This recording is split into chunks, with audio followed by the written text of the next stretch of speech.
Segon dia de les segones jornades Aprendre llengües al segle XXI. Com ahir, avui comencem també amb una conferència i ahir vam anunciar que la conferència d'avui tractava el tema de la lectura.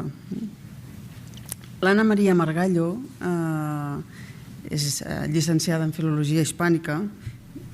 De fet, la seva biodata la teniu en el wiki i el que jo no vull fer és llegir-la perquè de llegir en sabem tots i sempre he trobat horrorós que algú llegeixi el que ja hi ha escrit, per tant miraré de no fer-ho.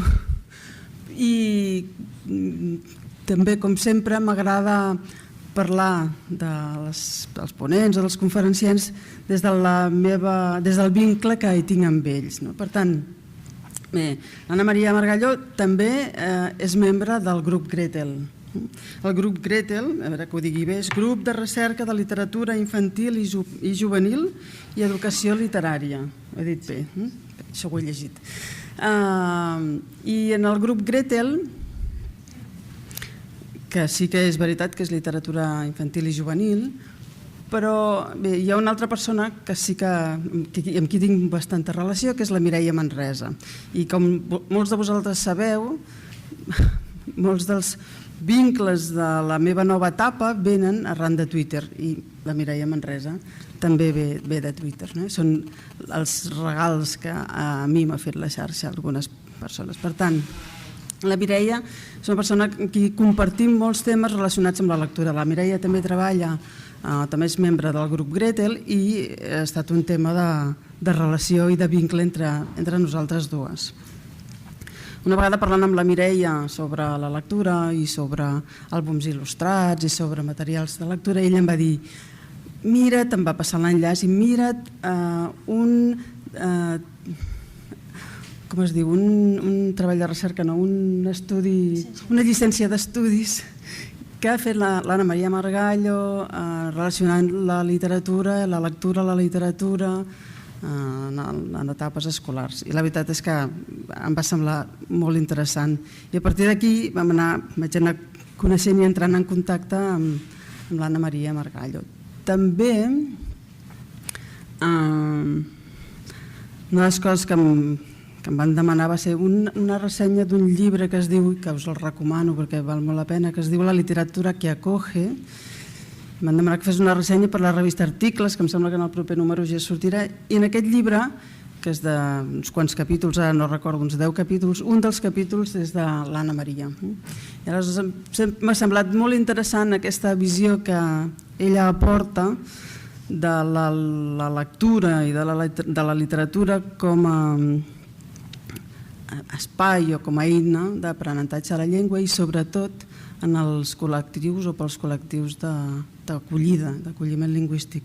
Aleshores, quan em plantejava de fer una conferència sobre lectura, podíem agafar algú que treballés més el que és la competència lectora o que donés aquesta vessant més literària i més al voltant del que ens pot ajudar a nosaltres com a complement per al foment de la lectura en els contextos d'acolliment lingüístic, i vaig optar per aquesta banda. I aleshores, bé, em semblava que l'Anna Maria, amb tot el seu currículum, ens podia fer una bona conferència. Per tant, la biodata la teniu escrita, a la xarxa també hi ha molts dels seus articles que ha fet, per tant, com ahir, us recomano que busqueu, que mireu i que llegiu el que ella té a la xarxa o publicat en altres revistes. Gràcies, Anna Maria. Gràcies a tu. Sí, se'm sent bé? Gràcies a Carme per la seva confiança, perquè tot i que no em coneixia ha cregut en mi per fer una xerrada que us pugui interessar. Per mi realment és un repte trobar-me amb un auditori com vosaltres i presentar-vos el meu treball sobre la utilització dels textos literaris a l'acollida lingüística i cultural dels estrangers. La meva proposta d'un corpus de lectura va néixer com una aposta per introduir les lectures literàries a les aules d'acollida de secundària, però jo sempre he pensat que era extensible extensible a altres contextos educatius i m'intrigava especialment la seva aplicació a les aules d'ensenyament de català per a adults. I aquesta conferència, per tant, m'ha donat l'oportunitat d'explorar camins per adaptar aquesta proposta inicial a un destinatari adult. Aquesta revisió m'ha portat a confirmar la meva intuïció sobre el valor de la lectura literària a les aules d'ensenyament de català com a llengua estrangera. Però qui ho heu de dir sou vosaltres i, per tant, m'interessa molt la vostra opinió i la valoració que pugueu fer de l'adequació d'aquesta proposta al context educatiu en què sou experts. Per mi, per tant, és molt rellevant saber què en penseu de la possibilitat d'aplicar les línies que desenvoluparé en la meva xerrada a les vostres aules i per això he reservat un espai final per la discussió al final de la ponència. I entendreu, per tant, que aquest agraïment a la Carme per donar-me l'oportunitat de trobar-me amb un auditori que aportarà la seva visió a la meva recerca és molt sincer.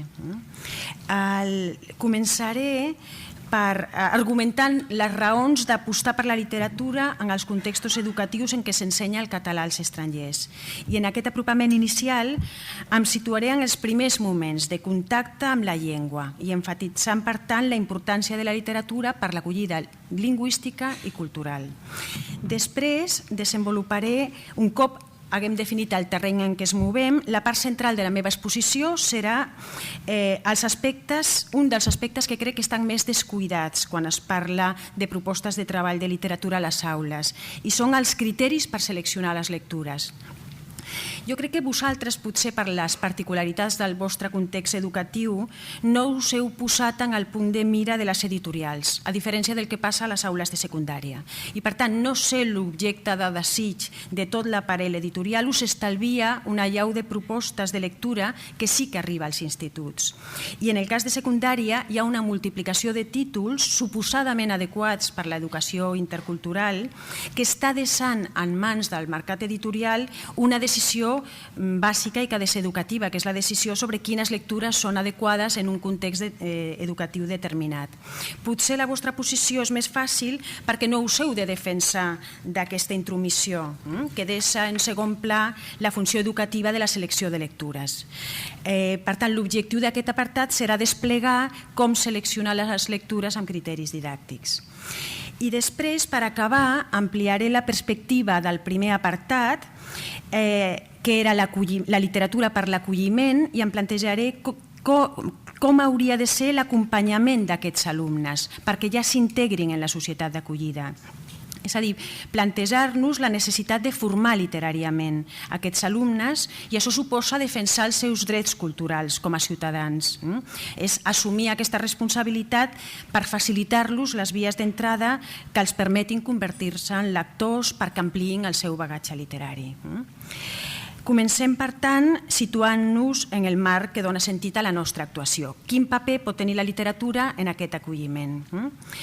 És veritat que en una primera fase, quan es va implantar els mètodes comunicatius a les aules d'ensenyament de llengües estrangeres, la literatura va quedar relegada, però durant els últims anys hi ha hagut un canvi i s'ha reincorporat la literatura sobretot a partir d'aquest argument, de que exemplifica els usos lingüístics, de que la literatura és un lloc privilegiat per l'aprenentatge lingüístic, perquè conté tot tipus de registres, de tipologies textuals, etc. I ofereix en una situació comunicativa molt concreta, aquesta situació comunicativa pot englobar tot tipus de discurs.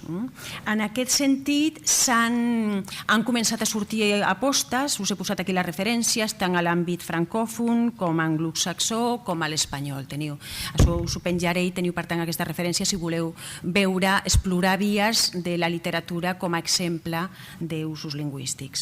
Però més enllà d'aquesta entrada a la literatura, la meva proposta se centra en el poder del text literari com a desencadenant de l'activitat lingüística, com a motor per parlar.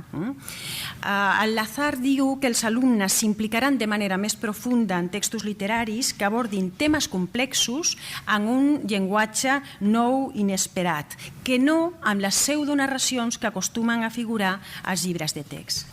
I aquesta cita del Lazar a mi m'agrada especialment perquè crec que reflecteix aquest vincle amb la literatura. Diu Al-Azhar, la literatura proporciona materials meravellosos per obtenir dels nostres alumnes intenses respostes emocionals.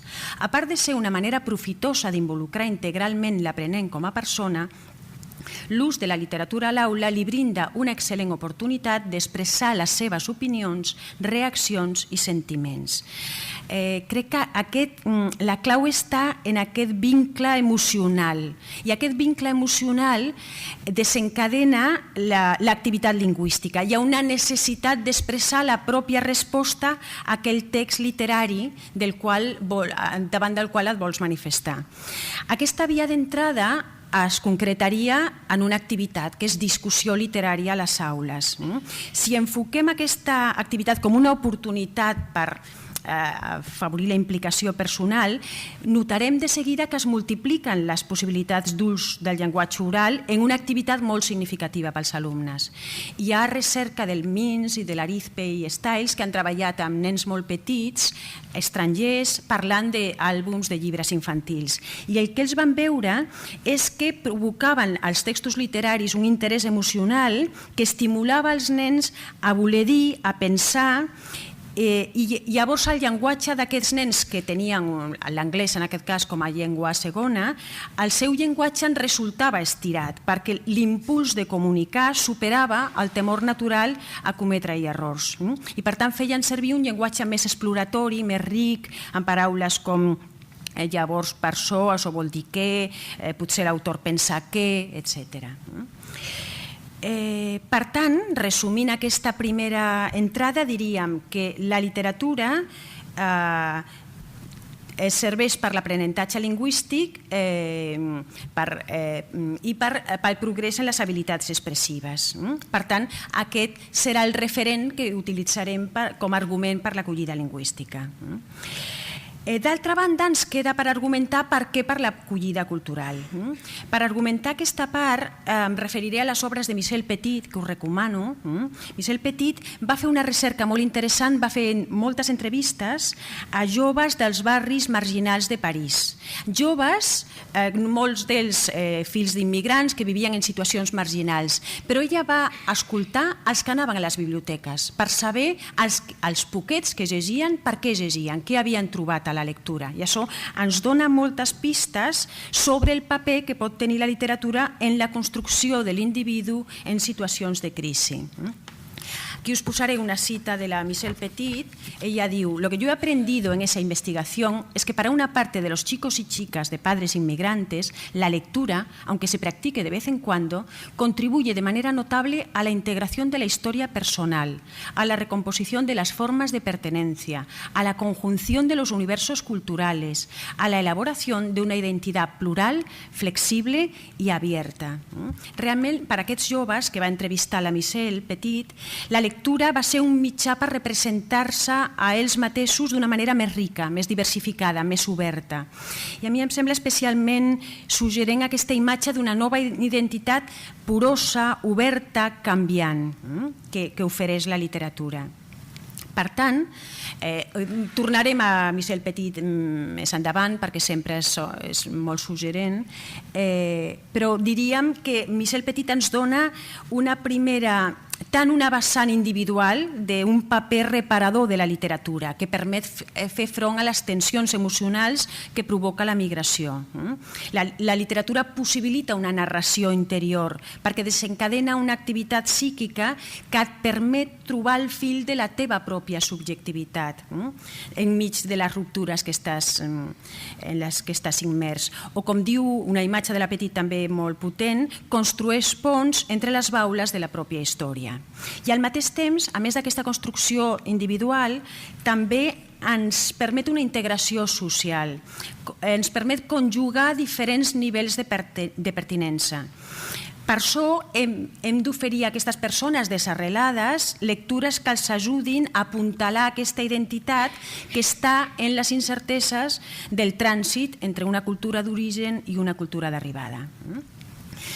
Per tant, amb aquestes pinzellades hem dit per què estem parlant de la literatura per l'acollida lingüística i cultural. Ara ho traduirem en una proposta concreta. Quins textos per atendre aquestes necessitats? Quina literatura? Un corpus.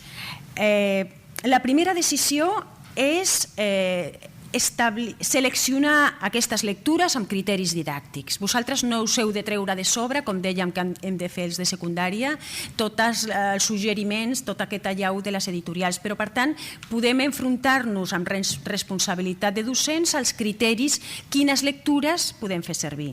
En aquest sentit, les paraules de la Teresa Colomer jo crec que són aclaridores. Ella diu que quan elaboramos una selección o propuesta de canon, hemos de explicitar la función que debe cumplir en un contexto determinado o concretant una mica més, clarificar el per qui i el per què. Això serien els dos puntals que ens ajuden. Per tant, per seleccionar lectures amb criteris didàctics, primer dibuixarem el perfil dels destinataris. Aquest coneixement ens permetrà un primer ajustament, definir el marc, quins tipus de textos són adequats pels perfils lectors als quals ens dirigim. Comencem, jo us dono... Després us demanaré que vosaltres... Jo faré un retrat molt esquemàtic i després us demanaré que vosaltres m'expliqueu més coses d'aquest destinatari. És un adult immigrant, amb poc domini de l'idioma, per tant hi ha una barrera lingüística, recordeu que ara estem en els primers moments d'acollida, i d'altra banda també està en situació de crisi.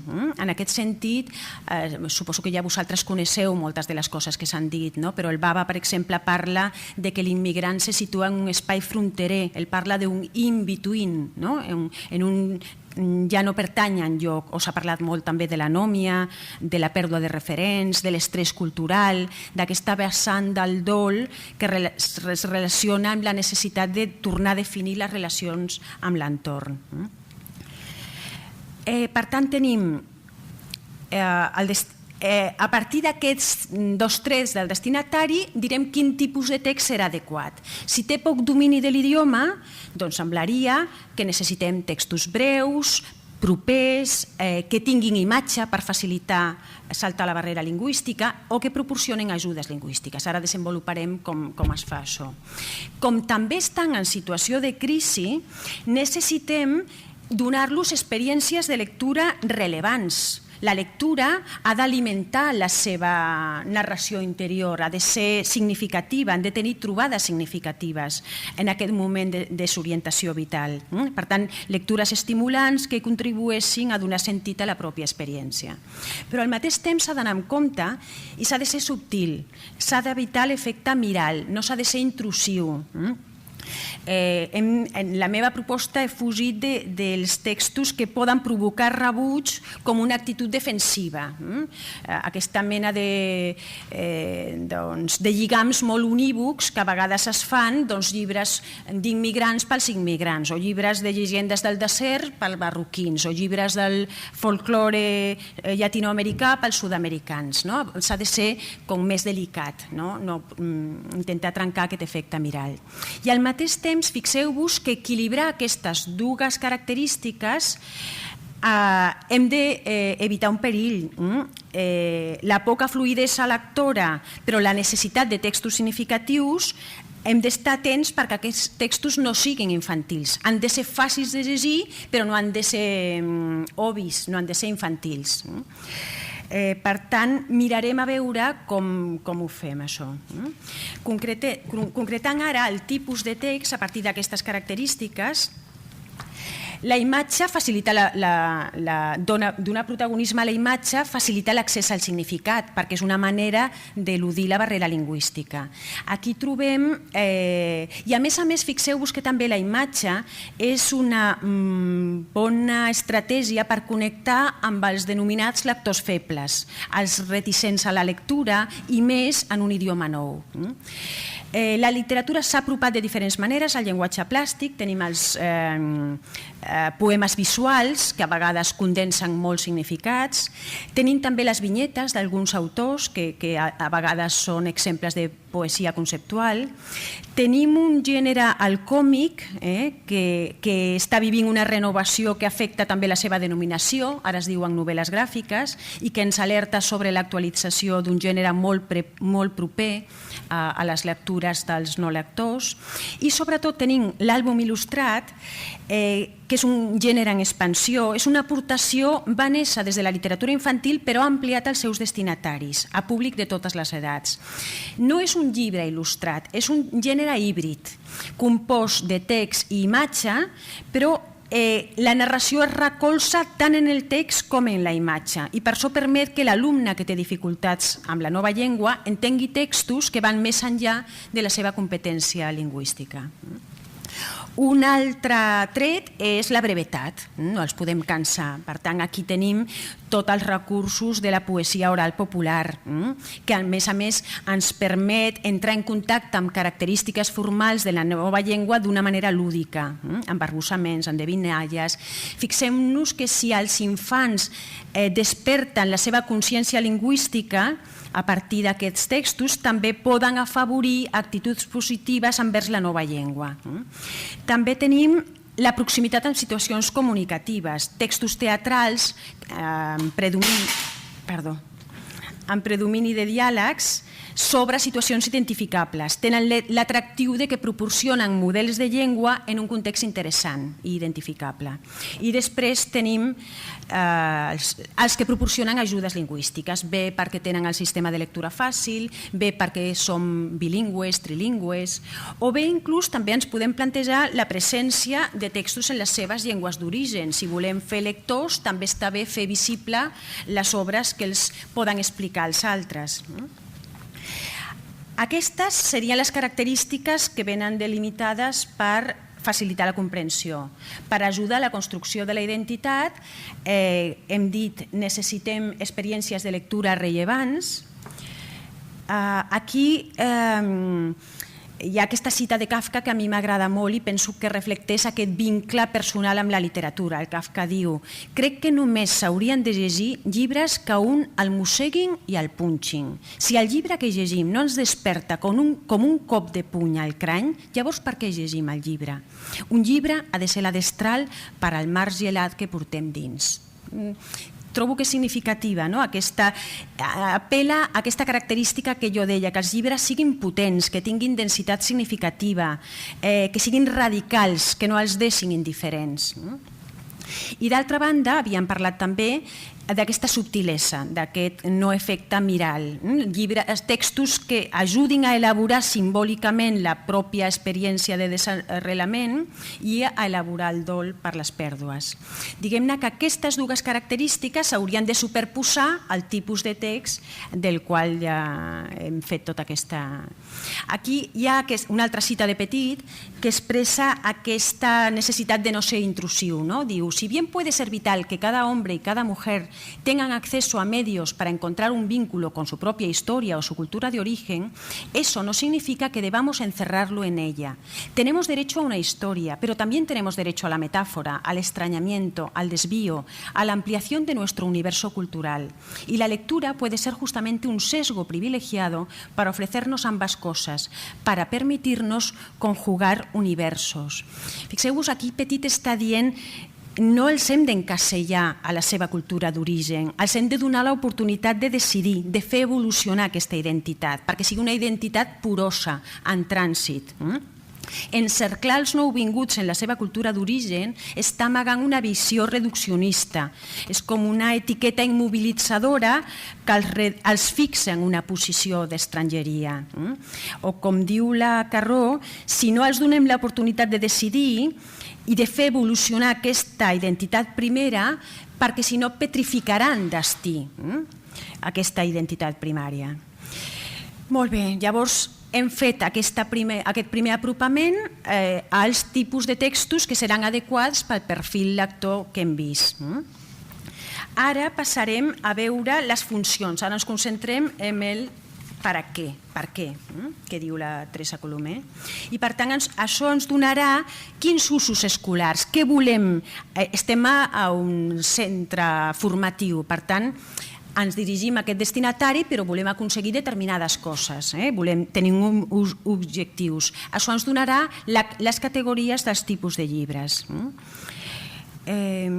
Per tant, ens concentrem ara en aquests criteris de selecció ja més concrets. Si el destinatari, de tota l'oferta del destinatari que us havia posat, jo a la meva exposició d'avui em centraré molt en els àlbums perquè penso que és un text molt desconegut i que per vosaltres i que en canvi pot donar molt de joc a les vostres aules, i també en els més fàcils, més curts per exposar en aquesta exposició. Tenim el destinatari, anem a veure ara desplegar els usos escolars, les funcions formatives. Quins criteris de selecció de les lectures? Crec que estaríem d'acord que volem que aprenguin la llengua i volem ajudar-los a construir la pròpia identitat i una nova representació contextual. Comencem per aprendre la llengua. Quin tipus de llibres, quines categories de llibres per aprendre la llengua? Per exemple, podríem dir que la literatura és un motor per dir coses. En un primer moment, el text literari ofereix formes lingüístiques per manifestar el pensament, dona paraules que permeten l'oralització. Per exemple, el fer teatre. Un bon pretext per practicar la lectura expressiva és oralitzar textos dramàtics. El fet de representar situacions familiars a l'alumne el permet treballar la llengua en contextos amb sentit i li dona, a més, estratègies per desenvolupar-se en converses. I a més, comptar amb el suport del text pot ser una manera de trencar el gel, atrevir-se a parlar davant de la resta de la classe. I una altra categoria de llibres per l'oralització serà llibres que serveixin per explicar la història. Ara veureu, però hi ha molts àlbums il·lustrats sense text que es basen en la força narrativa de les imatges i que si fem que parteixin dels dibuixos per reconstruir la història que cadascú llegeix, això sembla una estratègia eficaç per estimular les produccions oral de l'alumnat alhora que treballem les seves competències narratives. Aquí m'ha quedat deslligat, és una proposta de la que teniu la referència a les fotocòpies d'un diàleg teatral de Dramaticularia, que va ser un recull de textos teatrals molt àgils. O una altra opció també podria ser aquests contes perversos, que són versions paròdiques molt corrosives dels contes tradicionals i que permet un repartiment, té molt diàleg i permet un repartiment immediat de paper entre l'alumnat. Si ara els llibres per explicar històries, us posaré un exemple, un de més fàcil, que no he posat tot el llibre, però veureu que és molt fàcil aquest, Los pájaros aprenden idiomes, és un àlbum sense text de la Imma Pla. Fixeu-vos, és una mica aquest l'esquema. I això va passant amb cada ocell fins que al final aprenen idiomes, han d'aprendre idiomes els ocells. Un altre grup dintre d'aquest que també permet verbalitzar, explicar la història, aquest és més complex perquè han d'interpretar. Les imatges actuen com a desencadenant de la història que el lector ha d'imaginar. Hi ha l'arribada d'un home de la flor a un poble gris i ensopit, i aquesta arribada va provocant transformacions en tots els veïns. I el lector ha de rastrejar les il·lustracions per trobar-hi pistes que permetin reconstruir les històries dels personatges que poblen aquest àlbum. Cada finestreta ens va mostrant com, a mesura que la influència de l'home de la flor es va estenent, els colors, l'alegria va estenent-se, les històries individuals de cada veí també van canviant. Per tant, hi ha un munt d'històries aquí per verbalitzar i per reconstruir. Per tant, hem vist que per aprendre la llengua ens serveixen els llibres per fer teatre i ens serveixen els llibres per explicar la història. També tornem a aquella categoria que havíem dit, que el text literari és un recurs perquè té molta varietat discursiva, tenen moltes formes lingüístiques de manifestar el pensament i per tant proporciona motllos lingüístics. Per exemple, podem començar per practicar la pronunciació. Les ganes d'aprendre una llengua moltes vegades passen pel descobriment de la seva dimensió lúdica. Aquest paladejar els sons, provar la pròpia habilitat per pronunciar paraules difícils, pot ser un estímul gens menyspreable a les vostres aules.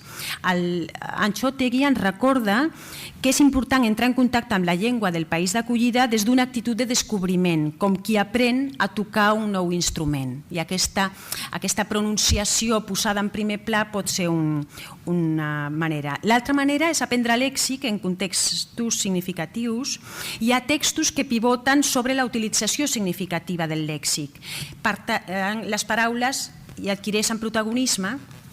I hi ha un altre tipus de text que són quan l'experimentalisme que caracteritza la literatura es focalitza en jocs de llengua.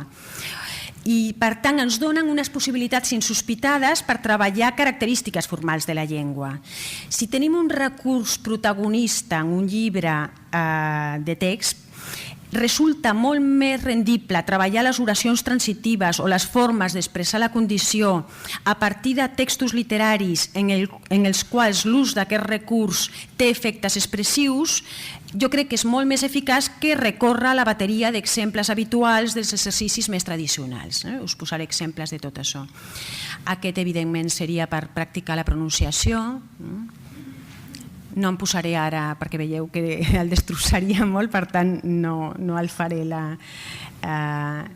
Aquest altre el trobo també que és molt potent, aquest del David Jou, per aprendre aquests sinònims de verbs que descriuen jugades de futbol, el seu ritme accelerat, com de retransmissió esportiva, de ben segur que pot captivar l'alumnat. Tot aquest, fixeu-vos la quantitat de recupera, centra, frena, aguanta, avança.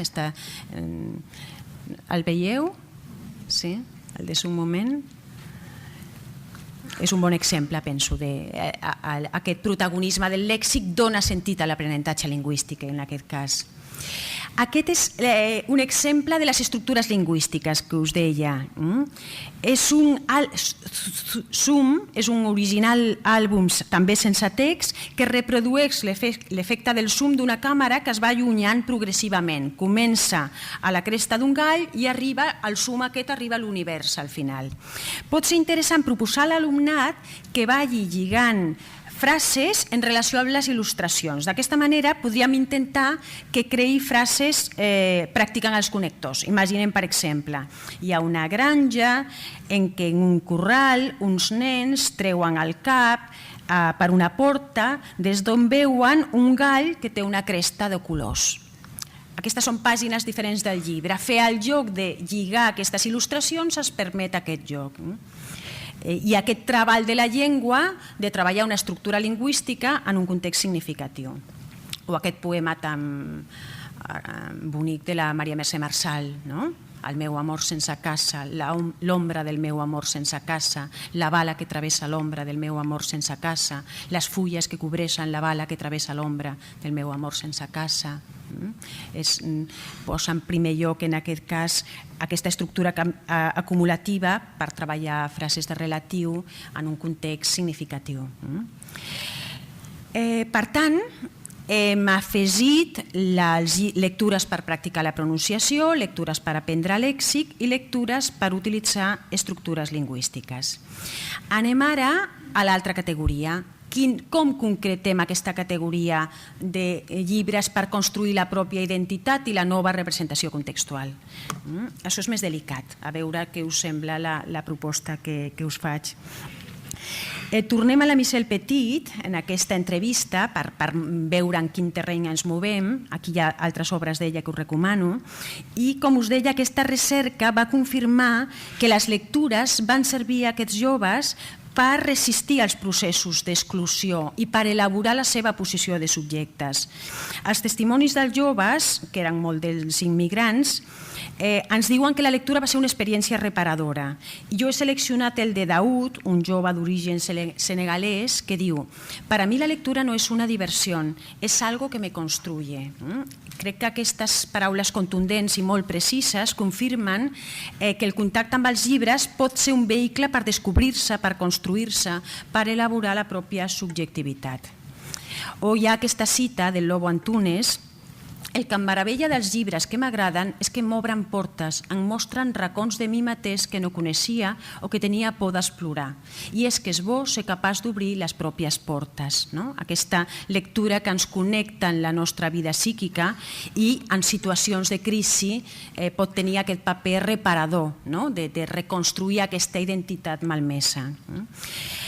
Per tant, una de les primeres categories que proposo és la d'emocionar-se i la de reflexionar. El component personal penso que és essencial en la vinculació que els lectors establim amb els textos literaris.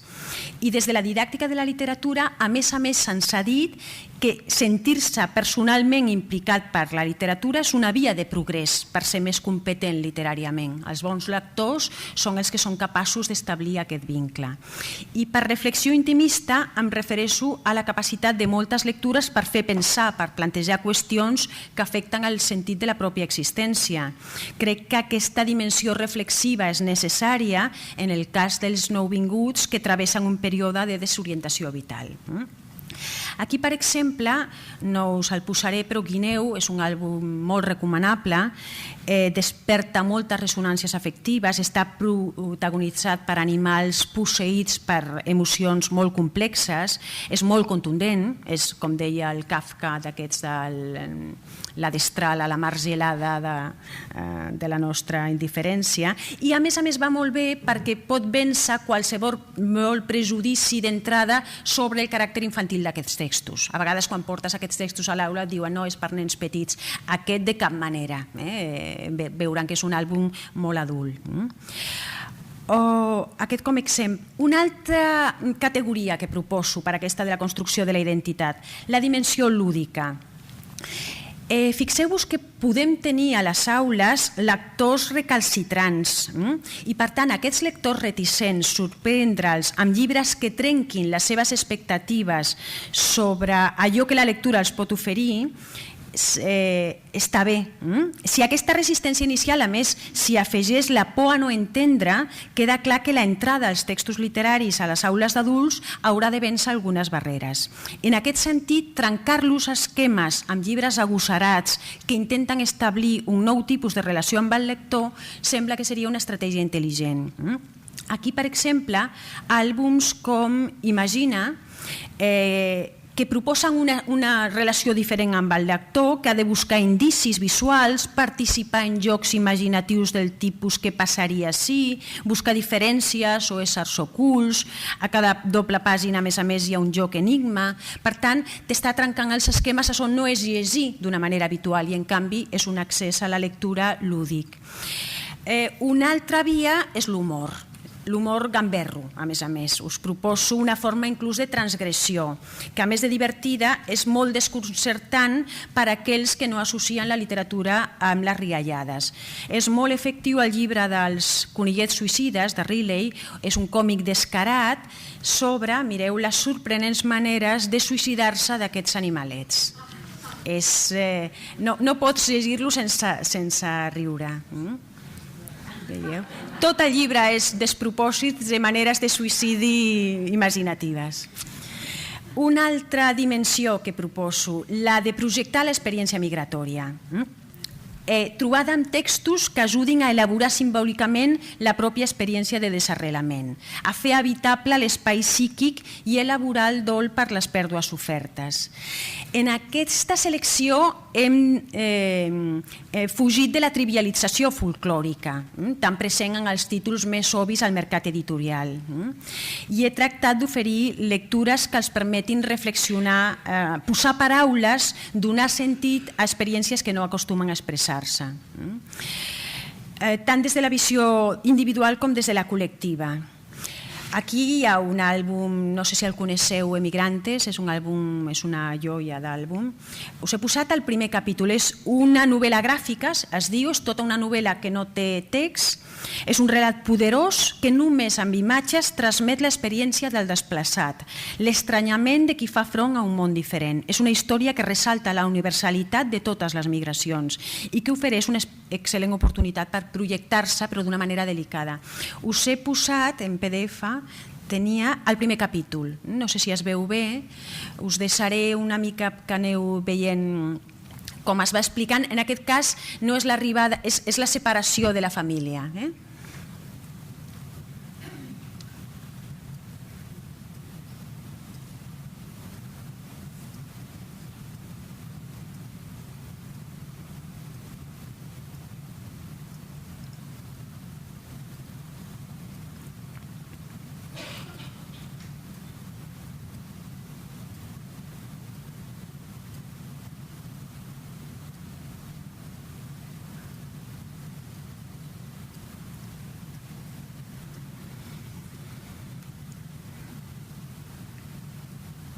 És una joia, aquest llibre. És una meravella. Us l'heu de regalar a vosaltres mateixos, abans que no s'acabin, perquè estic fent tanta propaganda que ja no el trobareu d'aquí a un temps. Per tant, heu de córrer. Hauria volgut, però clar, sou molts. La idea, la gràcia hauria estat, normalment quan faig aquest tipus de xerrada porto molts llibres i després els podeu fugejar. Aquí era impossible i per tant he intentat anar fent... Bé, i per acabar, una altra categoria per construir la identitat i la nova representació contextual. La literatura, segons la Teresa Colomer, és un instrument privilegiat per la construcció, la conjugació d'identitats culturals, perquè permet visualitzar que com més arrelada és l'experiència d'una cultura concreta, més universal esdevé. La literatura pot portar elements locals i universals que ajudin a la conjugació de cultures. I aquí ho proposo a partir d'àlbums que conjuguen identitats a partir del folklore. Reconèixer en les diferents manifestacions del folklore elements comuns pot ser rellevant per prendre consciència de la universalitat de l'imaginari col·lectiu. Aquí la proposta, per exemple, us he posat dues àlbums il·lustrats inspirats en relats tradicionals, però que des de la il·lustració de l'Anne Gomby el que fa és ressaltar hi ha les tres plomes i pell d'assa, els posa en una ambientació oriental i per tant destaca la universalitat d'aquests motius. Bé, ara us proposo fer una paradeta, ja que jo us he fet aquest desplegament, teniu les fotocòpies, i convidar-vos a fer un exercici d'aplicació d'aquests criteris de selecció, perquè tingueu la sensació de si això funciona o no. Aquí és una part més d'exercici, després deixarem la discussió per més endavant. Teniu una activitat de selecció de lectures, teniu un quadre que recull les categories de llibres que jo us he presentat i les referències de les obres que ja han sortit de cada categoria. Us proposo ara que ompliu el quadre amb exemples adequats per cada categoria a partir dels textos que trobareu a les fotocòpies, però primer del que us presentaré dels àlbums que us mostraré ara en la projecció. Com a orientació, al quadre he marcat amb guionets quantes obres de cada categoria hauríeu de trobar. Però com tota classificació està feta per trencar-la, per carregar-se-la. Per tant, això ho heu d'aplicar de manera flexible. Jo he pensat, perquè quadrin les coses, la meva intencionalitat ha estat que aquesta quadri en aquesta, però la gràcia serà que veureu que hi ha àlbums que poden estar en un altre o en dos. Teniu el quadre ara present. Si us sembla que aquest primer el fem de manera comuna, jo us vaig presentant els àlbums i vosaltres dieu on els posaríeu. Per exemple, comencem aquest, Un dia un gos. És la història d'un gos que es perd i acaba, veieu, el deixen abandonat, no es perd. Tota la peripècia d'aquest gos, l'accident que provoca, la seva... I al final acaba trobant el nen. Aquest on el posaríeu?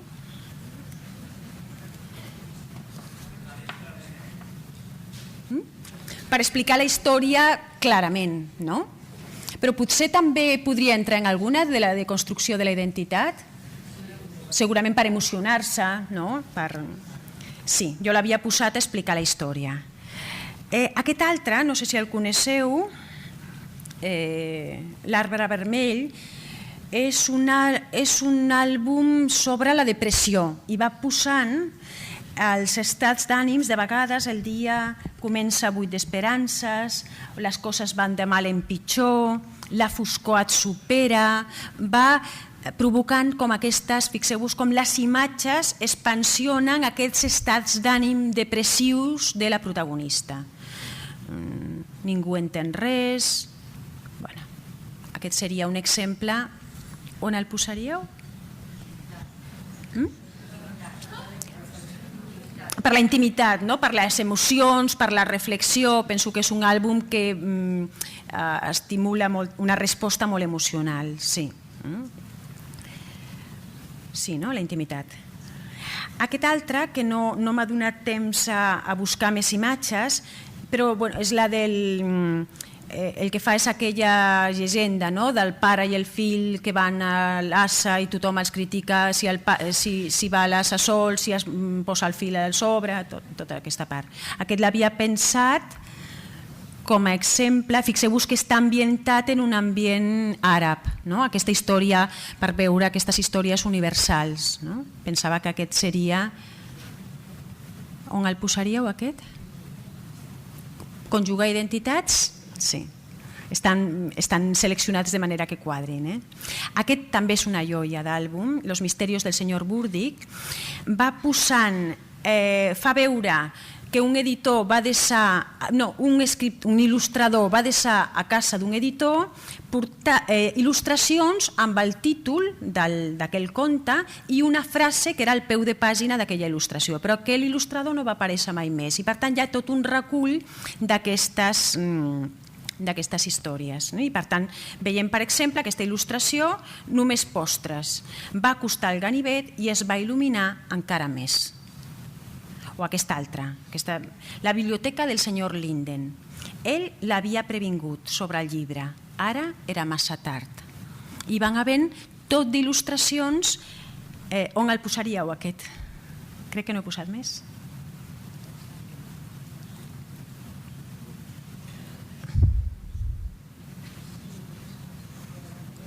Potser veieu que és un llibre per inventar-se les històries que hi ha al darrere. És un llibre fantàstic per fer un taller literari, per explicar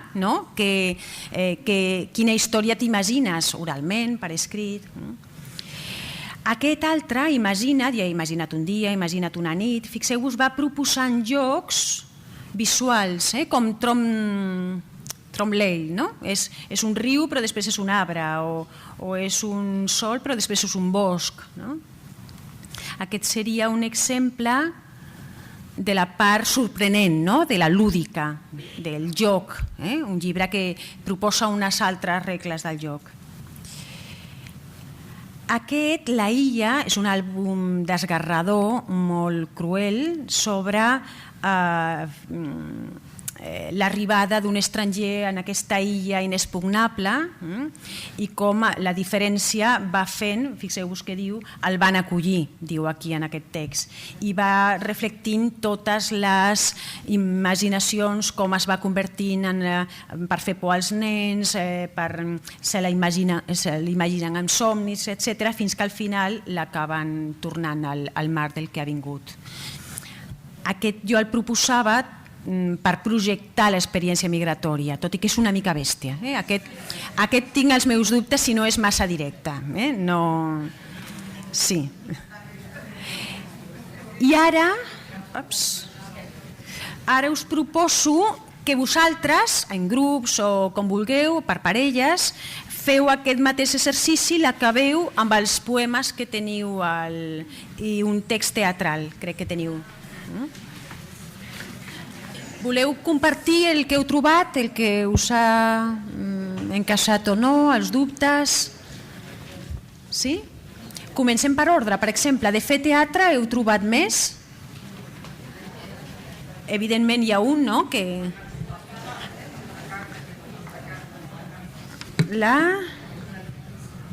Quina dieu? El micròfon, voleu micròfon algú? Clar, és que serà com difícil. Voleu que jo vagi dient i vosaltres, perquè si no... Val. Bueno, aquí estaria... De teatre, no sé si us sortia aquest poema Tiravall, no? No? El C, on l'havíeu posat? On l'havíeu posat, el C? Estructures. També teniu raó, sí. Jo l'havia posat a teatre perquè és com una situació molt propera que et dona per donar una adreça, no? Però també va lligat a estructures. I el text aquest de criatures, de les de teatre, clarament. Costa molt trobar, o a mi m'ha costat molt trobar textos teatrals, perquè quan s'escriuen són molt difícils. Si tenen anotacions, a una persona que no està basada a l'escriptura li costa, i per tant aquests i els que us he posat són textos purament de diàlegs, que no hi hagi aquestes acotacions que la fan més complexa. A explicar la història estava posat, la pronunciació era clara, no? Us ha agradat aquí fem i mentre anem fem fan i fem no ens fum la fam, trobo que aquest paladejar els sons i practicar els sons en aquest context té molt sentit. I l'altre era els embarbussaments de l'Helena Vidal. Us recomano molt aquest llibre que es diu Poesies amb suc, tot i que és antologia de poesies per a infants, són poemes que tenen molta gràcia i molts d'ells es poden aplicar a contextos per a adults. Després del lèxic, el de la Maria Mercè Marçal, del drap de la pols, sí, escombres, pulsadors, plomall, raspall, seria un exemple, n'hi ha més. A la llicència, us he posat la referència de la llicència per si voleu, hi ha més categories i més exemples de cada. Després, estructures lingüístiques, havíeu posat la de Tiravall, la de Madame Astrid. Sí, també, no? Dilluns tatà, dimarts tatà, sí, se presta molt a... I jo posava també la del potser, no? Potser, cançó del potser, tot i que aquesta també la podríem posar en alguna de les de la identitat, no? De la intimitat, la reflexió, sí. Els altres ja els teníem, doncs ja està, oi? No ens queda cap... Hem posat tots, oi? Sí? Algun dubte? Queda algú? De teatre? No ho sé. Bé. Doncs ara, si us sembla, després d'aquesta parada, aniré ja a la part... l'últim punt de la presentació que us faig avui. Hem mostrat que la literatura pot tenir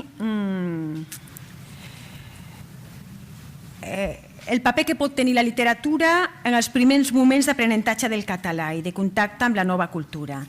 Ara, amb la formació de lectors, o seguint el que hem vist fins ara, seguint aquesta metàfora visual del Chema Madoz, hem utilitzat els llibres, els textos literaris, com a porta d'entrada a una nova llengua i a una nova cultura. Ara, en aquest últim bloc de la meva xerrada, vull introduir una reflexió més general sobre com plantejar-nos la continuació d'aquest camí. En nivells més avançats, quan els alumnes ja tenen un cert domini de la llengua, quina presència hauria de tenir la literatura? Com els acompanyem perquè perseverin i passin d'aquest primer contacte amb la literatura a convertir-se en lectors, perquè travessin aquesta porta, perquè sigui porta d'entrada però que després continuïn el camí. Crec que potser la primera consideració que hem de fer es refereix als nostres objectius i en aquesta línia potser hauríem de revisar la nostra concepció sobre què vol dir ensenyar literatura avui. I en aquest terreny s'ha produït un canvi radical. Ja no parlem d'ensenyar literatura, sinó d'educar literàriament. Hi ha hagut un canvi de paradigma. I aquest canvi de paradigma, educació literària, què canvia respecte a ensenyament de la literatura? Doncs canvia que es resumeix en la centralitat de formar lectors literaris. Volem la formació de lectors literaris. Convertir la construcció del lector literari en l'ex al voltant del qual s'articula l'educació literària, fixeu-vos que això suposa un cop de timó en els objectius que tradicionalment s'havia plantejat l'escolaritat obligatòria sobre aquesta matèria. I també afecta la nostra formació que hem rebut, ens l'hem de replantejar. Hi ha un canvi d'orientació radical. Ja no volem formar lectors especialistes, coneixedors de la història de la literatura o capaços d'aplicar tècniques de comentari sofisticades. Ara el nostre objectiu és formar lectors amb hàbits de lectura consolidats, capaços de comprendre els textos literaris. I aquesta centralitat es recolza en dos pilars. El foment de la lectura és nou. Volem fins ara no ens preocupàvem, els alumnes llegien pel seu compte, no? Ara assumim que l'escolaritat ha de formar lectors i això suposa un nou repte, d'encaixar un objectiu nou que no té tradició escolar. El segon és l'avenç en la interpretació, aspirar a fer bons lectors, que entenguin més, que siguin lectors sagaços, que progressin en la competència literària. Això suposa revisar l'objectiu tradicional de saber literatura i substituir-lo per al de fer créixer els lectors com a tals. Hi ha aquesta imatge que jo crec és una metàfora visual del Bulchov que expressa molt bé aquest equilibri entre llegir molts llibres i llegir bons llibres, entre compartir lectures i aprofundir. Assenyala aquesta doble via d'alimentació de la formació de lectors. Propiciar el contacte amb els llibres, donar un menú variat de llibres significatius, però també ajudar a llegir literàriament, fer progressar en la capacitat d'interpretar i d'aprofundir en les lectures. I hauríem de conciliar totes dues dimensions. Hem de fer que els alumnes freqüentin els llibres, però al mateix temps els hem d'ensenyar a gaudir d'un tipus de llibre que sense una instrucció determinada quedaria fora de l'abast dels alumnes. Són dos fils dels quals estirar simultàniament. I al mateix temps, tots dos objectius es retroalimenten. L'hàbit lector es consolida, diguem-ne, a la columna dels molts llibres, aquesta es consolidarà si tenen destresses, habilitats interpretatives que els permetin gaudir de més textos, entendre'ls millor. Però a la vegada, per aprendre a llegir literàriament es necessita tenir un bagatge lector, es necessita haver freqüentat molts textos. Per tant, tots els objectius equilibren la balança al voltant d'aquesta pedra angular, de formar lectors literaris. Per tal que aquest hàbit lector es consolidi, perquè sigui un acompanyament durador, s'ha de lligar la capacitat de construir sentit, de veure-hi més enllà, de gaudir en formes més elaborades i diverses de literatura. Si estem d'acord, per tant, que l'objectiu de formar literària és consolidar els hàbits lectors dels nostres alumnes, seguint a la Mireia Manresa, que ha esmentat la Carme, la Mireia, a la seva recerca, ens diu que un hàbit lector consolidat té tres dimensions. Normalment només parlem de que llegeixen molts llibres, la freqüència, la quantitat de lectura. Però la Mireia diu també no n'hi ha prou amb això. Hi ha d'haver una tipologia de llibres. Per ser un bon lector s'ha de poder accedir a diferents tipus de llibre. No s'ha de ser un lector encasellat. Si només m'agrada els llibres, els còmics, doncs soc un lector limitat.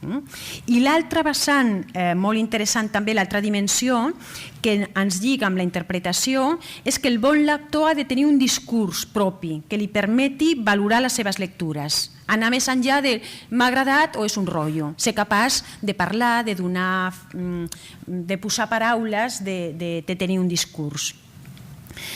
Per tant, fixeu-vos que consolidar l'hàbit lector és una tasca complexa. Diguem-ne que hem de fer que aquest hàbit lector l'hem d'apuntalar, hem de fer rica aquesta experiència de lectura. Els hem de dotar, aquests lectors, de capacitats per embrancar-se en lectures variades i de qualitat, i els hem d'ajudar a construir un discurs que els permeti expressar els matisos d'una resposta personal i progressivament més elaborada.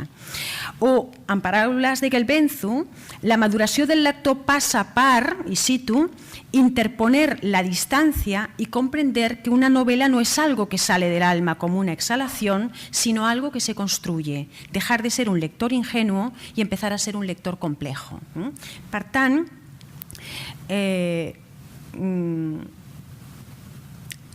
diríem que el punt de partida que voldria ara per fer créixer els vostres alumnes com a lectors hauríem d'estar d'acord en que que és un objectiu aglutinador i pertinent al vostre context, perquè engloba dues dimensions significatives. La social, volem construir una pràctica que permeti als vostres alumnes participar en les pràctiques lectores, i la formativa, que dona complexitat i riquesa a aquest hàbit. Ara passaré a concretar algunes de les activitats que poden ser adequades per aconseguir aquest objectiu, amb la idea de després, al final, fer-vos pensar i enllaçar amb les tasques, les seqüències didàctiques que segurament us van explicar ahir molt bé. Jo crec que hi ha dues línies de força que ens orienten a l'hora de pensar en aquest acompanyament i ens ajuden a no perdre de vista aquesta doble dimensió. La primera és la de compartir. Un primer tipus d'activitat s'inspiren molt en les pràctiques socials dels lectors, que tenen molt a veure amb la interacció. Parlar amb els altres dels llibres que ens agraden sembla un reflex associat a la pràctica lectora, com si l'experiència individual tingués la seva expansió natural quan la comparteixo amb els altres. Si un llibre m'agrada, vull compartir-lo, vull parlar amb ell. Canalitzar aquest impuls socialitzador permet crear espais d'intercanvi que reforcen el sentit de comunitat lectora.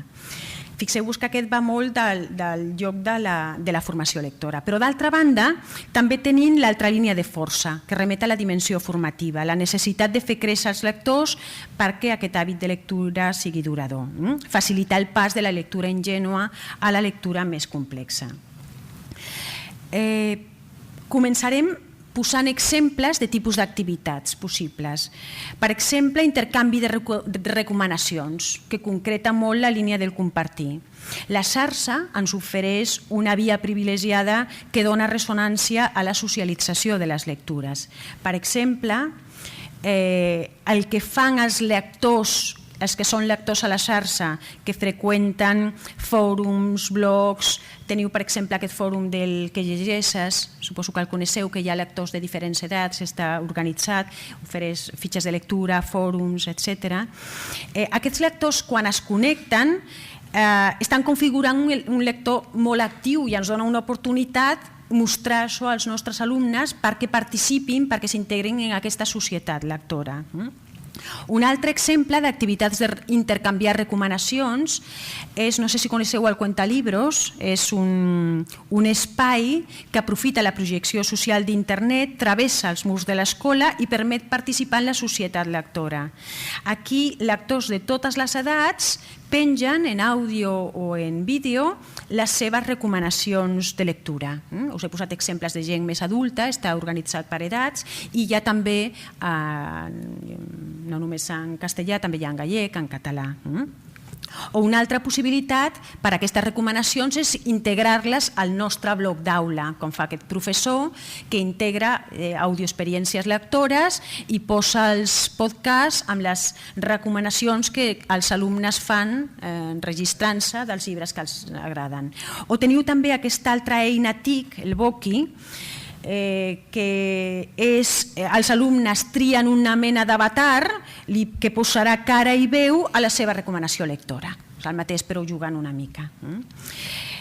Per tant, intercanviar recomanacions, fixeu-vos que ens serveix perquè se sentin part d'una comunitat lectora, però al mateix temps propicia la reflexió, perquè obliga també a recomanar, a dir per què el recomanes, a posar paraules, a valorar, a donar aquest discurs. Una altra via que em sembla interessant és la d'oralitzar. Oralitzar vol dir passar per la veu, compartir, però en aquest cas compartir la meva lectura expressiva o la meva recitació. Aquí hi ha un projecte que és el Poesia eres tu, en què els alumnes seleccionen un poema favorit, es graven i justifiquen per què el comenten amb els altres. I participen alumnes de diferents països, ha tingut molt èxit. O hi ha un més dirigit a adults, que és el Fahrenheit, inspirat en la novel·la del Ray Bradbury. Llavors aquí el que proposa és memoritzar un text literari i també compartir-lo sent una persona llibre. Fixeu-vos que aquests dos projectes tenen la gràcia de que els lectors utilitzen com a carta de presentació el poema o el fragment de novel·la que ells trien. I per tant, i a més, l'esforç de... Per tant, hi ha un vincle personal amb la literatura. Jo em presento amb aquest text, jo m'identifico amb aquest text. I d'altra banda, també l'esforç de memorització o de recitat està incorporant el text al seu bagatge personal, els està fent apropiar-se del text.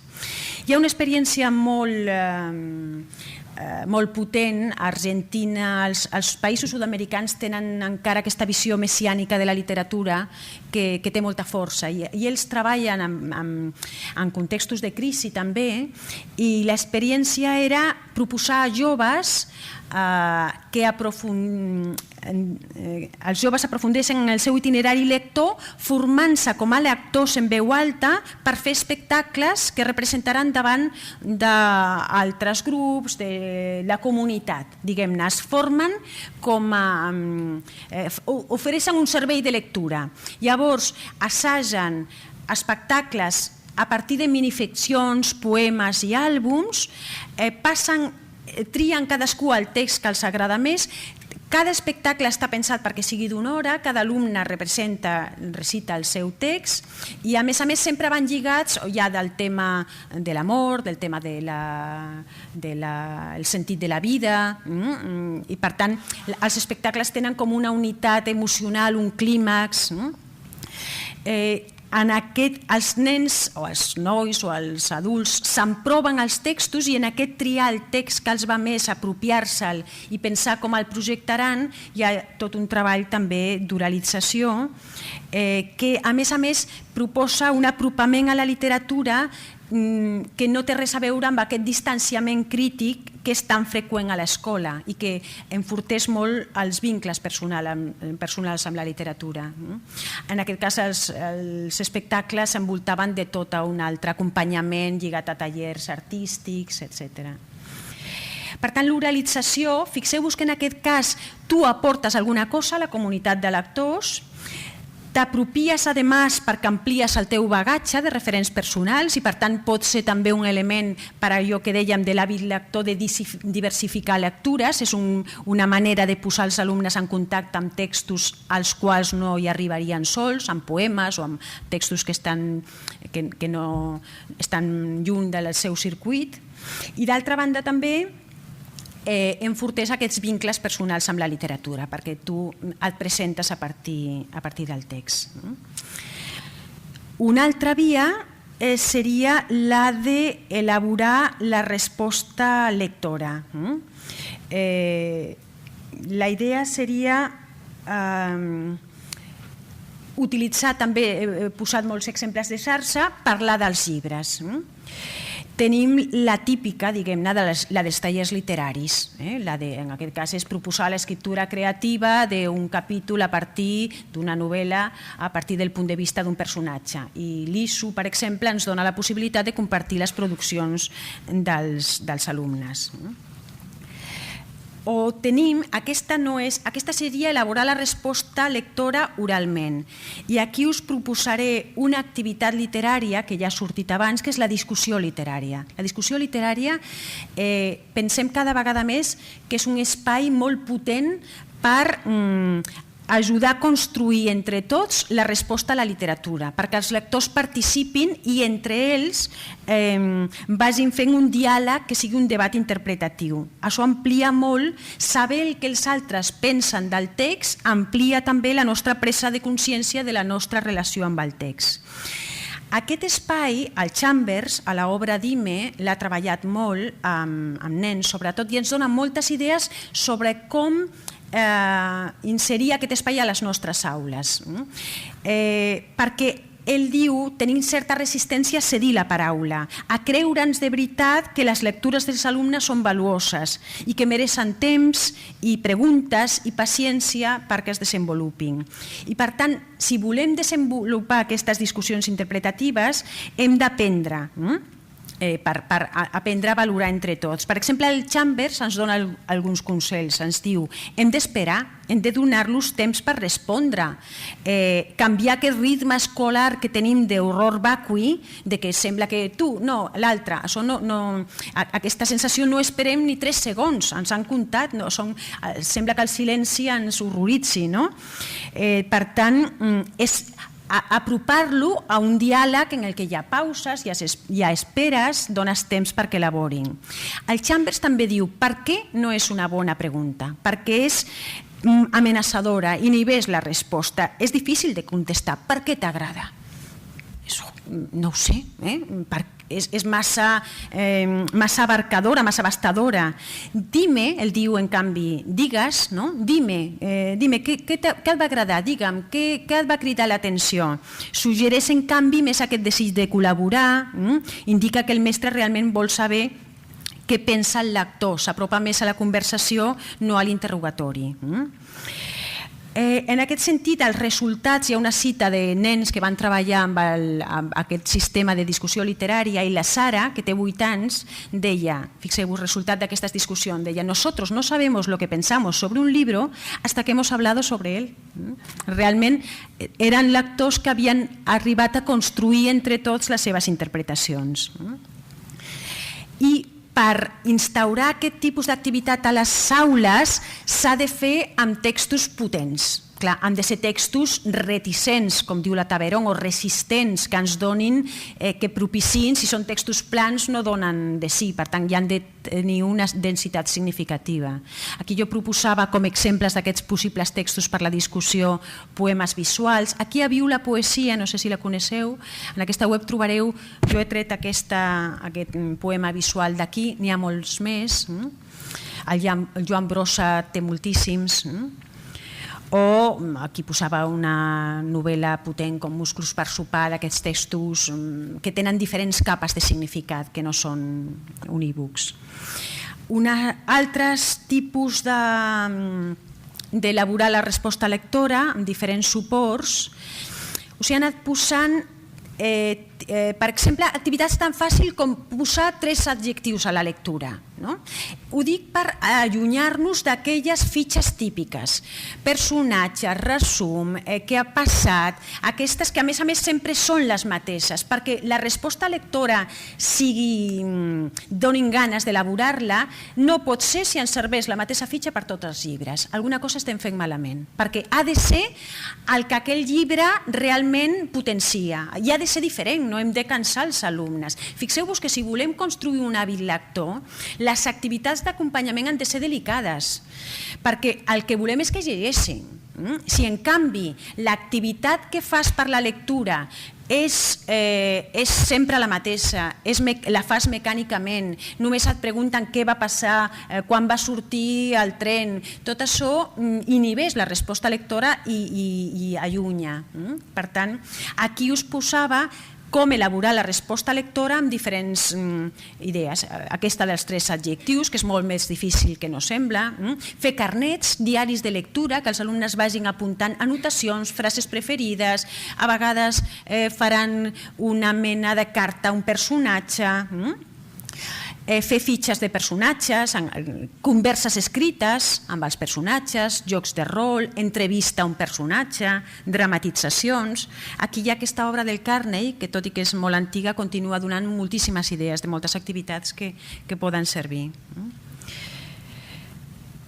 Després, tornant a les xarxes, instruments com el photopitch, bookstrailers, també ens ajuden a elaborar aquesta resposta lectora amb suports multimèdia, la qual cosa sempre dinamitza molt això. O, per exemple, no sé si coneixeu els Glogsters, que són una mena de murals. Són com els murals d'abans però multimèdia, i tu en aquest mural pots posar una gravació de la veu, en aquest cas és de Miguel Hernández, doncs de la veu del poeta, o pots posar el plànol, o pots posar un vídeo, pots posar diferents textos, i vas composant com aquest cartell multimèdia que convida a personalitzar la resposta lectora. Bé, aquestes són algunes pistes. En resum, ja per acabar, Podem recórrer a la recreació literària, als tallers literaris, a les discussions interpretatives d'una manera oral o bé aquest d'una forma a la resposta lectora en diferents suports, escrit, multimèdia, vídeo, etc. Bé, la idea, diguem-ne, és que he intentat donar-vos idees per a aquesta funció de mediadors. Un dels nostres objectius és aquest. Volem que els nostres alumnes llegeixin, que tinguin un hàbit lector, que sigui una pràctica social. I això ens situa en un espai fronterer que sorgeix de l'aula però aspira a traspassar els seus límits per formar lectors que s'integrin en una comunitat cultural que consolidin un hàbit d'oci, que volem construir una societat lectora. Però d'altra banda, per tant volem aquesta idea de formar lectors, però d'altra banda volíem, a més de mediadors, som mestres i volem que aquests lectors aprofundeixin en la seva lectura i per tant hem de tenir també el rol ja no de mediador sinó d'expert, que prenem de la mà els alumnes perquè siguin capaços de tenir diferents nivells de lectura, de llegir obres de qualitat. I per tant volem que tinguin talent, que aquests lectors siguin talentosos, però per fer-ho també necessitem tot el nostre talent com a docents. Per tant, us convido ara a explorar les possibles vies que poden sortir d'aquestes idees que us dono. Gràcies.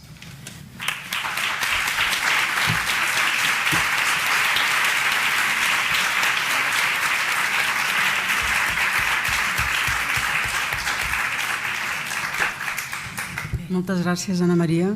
Crec que ha estat a mi m'ha agradat moltíssim aquesta visió més àmplia de la literatura. Jo diria que em sap greu perquè has mostrat algunes coses que fan altres, que suposo que molts de nosaltres les coneixem, i per culpa meva jo no et vaig fer arribar algunes coses que potser també hauries pogut mostrar i que també fem. En molts centres jo li vaig passar alguns blogs que tenim al voltant de clubs de lectura, però per exemple no li vaig passar l'Emocionat amb la poesia, que en allà hi ha una mostra bastant gran de tot el treball que fem amb els poetes d'aquí, i hi ha molts vídeos, tenim molts vídeos, amb els alumnes també treballem molt la dramatització i lectures, per tant tenim bastant material en aquest, te'l passaré perquè el puguis difondre i perquè vegis una miqueta, vull dir que anem treballant en aquesta línia, però crec que ens ha donat un marc teòric del per què estem fent tot això, i almenys per mi és com un bastiment del per què estem treballant en aquest sentit, que ja ho anem fent, i potser també seguint amb la metàfora de les portes, la idea d'aquests espais de les conferències és això, que siguin aquesta porta, aquesta espurna que ens obri altres mirades que no sigui només la nostra, perquè crec que és important veure les coses des de fora. Bé, segur que teniu preguntes, comentaris, aportacions, i tenim una estoneta per poder-ho fer. Algú vol dir alguna cosa? Hi ha una nova modalitat que últimament hem començat a explorar, que són els videolits. Coneixes els videolits? Seria agafar algun poema o algun fragment literari i amb els alumnes intentar-lo reconvertir en format vídeo. Storyboards. Us anava a posar un... Però està poc desenvolupat, no és ben trobava bé un exemples. storyboard, però ara nosaltres ja en tenim alguns. No sé, a la sala hi ha algú que jo sé que ha fet videolits, videopoemes, diguem-li com vulguem, però que també és una manera de treballar la literatura amb els alumnes. Algú que faci alguna aportació. Us ha agradat la conferència? Us ha aportat idees? Què direu ara? Quan me'n vagi en parleu. Jo, per canalitzar una mica, perquè realment m'interessa molt conèixer la vostra opinió. Jo us havia preparat unes activitats de discussió que pensava que podien anar bé perquè penséssiu, he resumit algunes de les aportacions de la conferència i us suggeria que penséssiu ampliar a partir de quines lectures, quines altres activitats feu vosaltres. Si us costa ara escalfar motors i voleu, però llavors m'heu de prometre que després farem posada en comú i que us sentiré, us proposaria repartir per grups que feu, hi ha 4 preguntes, podem repartir uns quants grups, feu la 1, altres la 2, la 3 i la 4. La 4 m'interessa molt, a més, perquè intenta enllaçar amb l'última part de la conferència, amb imaginar-se seqüències didàctiques, tasques a partir de la literatura, i per tant ara us volia fer treballar a vosaltres una mica. Si us sembla que repartim i penseu i així dirigim una mica la posada en comú? Sí? Què feu? 2 i 2 potser, més còmode, no? Us torneu i feu grups de... doncs, no sé... Quantes preguntes? Són 4. També podem partir la sala. Sí, podem partir la sala així com un formatge, no? Sí, com un quadrant i que cada banda treballi més una pregunta. Sí. Doncs va, la pregunta 1, dividim la sala més o menys, en 4 parts. La pregunta 1, la pregunta 2, la pregunta 3 i la 4. Per grups la treballeu i després ho posem en comú. Després posem en comú, si us sembla. D'acord? La primera pregunta anava en la línia, els que heu fet primer quadrant, que a partir de la vostra experiència si volíeu afegir trets a la caracterització que jo havia fet, que era molt bàsica. Heu pensat, i us deia també, si pensàveu aquests altres trets que tenen, quins tipus de textos proposaríeu o heu treballat amb aquestes característiques que ja heu trobat. Voleu compartir això, aquest primer quadrant, que us ha sortit o que...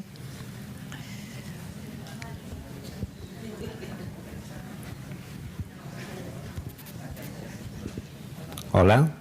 Sobre la pregunta 1, aquí comentàvem que no hem afegit trets, els hem ampliat una miqueta per entendre'ns. D'una banda, el tema de la pertinença i la construcció de la identitat cultural com a molt important, i en el nostre cas cal, perquè és una necessitat que demanen els alumnes i que es veu cada vegada que hi ha una proposta, doncs cal tenir en compte la incorporació de textos d'autors catalans, ja siguin adaptats o sense adaptar, per poder accedir a aquest corpus literari compartit que ajuda a una cohesió social. En el moment que es proposa una lectura que una persona sap que gairebé tothom la coneix, doncs té un element motivador molt important perquè és d'accés a una cultura i ajuda a compartir també i a socialitzar.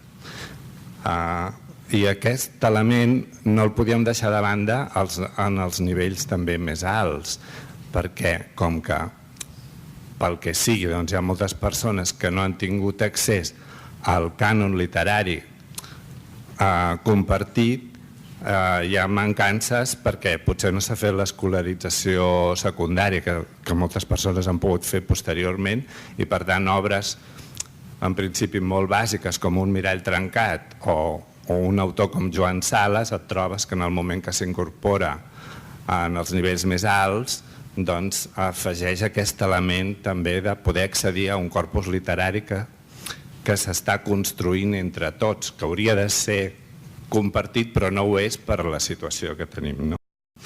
Això d'una banda, el tema de la pertinença.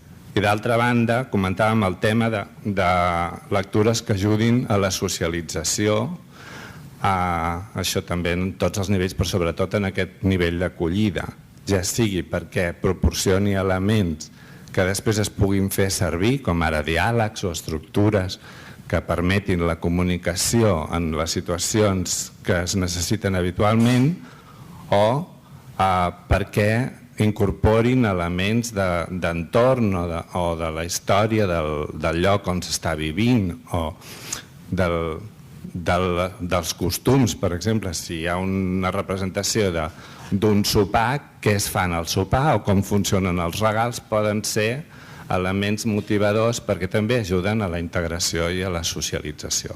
I hem comentat això. En quin tipus de text estàs pensant per aquesta? Per exemple, si fos un llibre de creació nova, breu o adaptat, que incorpora aquest tipus d'elements, poden ser motivadors, ja sigui perquè estan explicant qüestions de la història, del lloc d'arribada. Extreure fragments, no? Extreure fragments o llibres breus o contes que poden servir per això. També havíem comentat el que havies dit tu, que teníem exemples de llibres que feien l'efecte mirall que no havien funcionat gens bé, o llibres que en principi semblava que podien ser difícils perquè eren massa potents, com el diari d'Anna Frank, que funcionen perquè generen molta discussió. Bé, res més. Sí, m'agradaria comentar, és veritat, jo no m'he referit a la literatura patrimonial i és veritat que hi ha de ser. El que passa que jo la com un itinerari, el Sabàs ha parlat de com anar fent aquest lector més expert i ell diu començar pels textos més propers als alumnes, però que l'objectiu final és anar guiant i arribar a que l'objectiu final seria que arribin a la lectura autònoma personal dels textos patrimonials, però ell ho fa com un itinerari. Potser ell diu no podem començar per aquí, però sí a partir dels textos més propers anem fent graons fins que arribem a aquesta, però estic totalment d'acord. El que passa que jo m'he centrat més en la... Més suggeriments d'aquest primer quadrant sobre més trets que us semblin adequats i que vulgueu compartir algun tipus de text adequat per a aquest altre tret?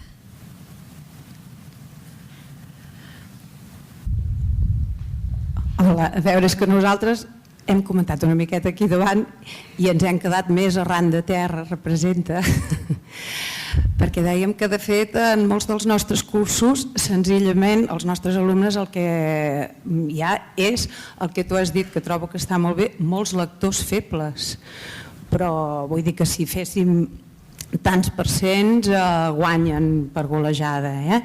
Llavors, d'un lector aquest òptim, que fos un lector conscient, etc., poquíssims. Hem anat fent una mica de revisió. Hi ha força lectores, jo gairebé diria lectores de bestsellers. Llavors, el que intentes sovint és que, com a mínim, des del nostre punt de vista, que canviïn de llengua, perquè acostumen a llegir best-seller en la seva llengua, i naturalment està allunyat d'aquest tipus de treball que tu has anat plantejant i que és tan interessant. Llavors dèiem també, dins d'aquests lectors febles, per diverses raons, senzillament, per exemple, per problemes de mecànica lectora.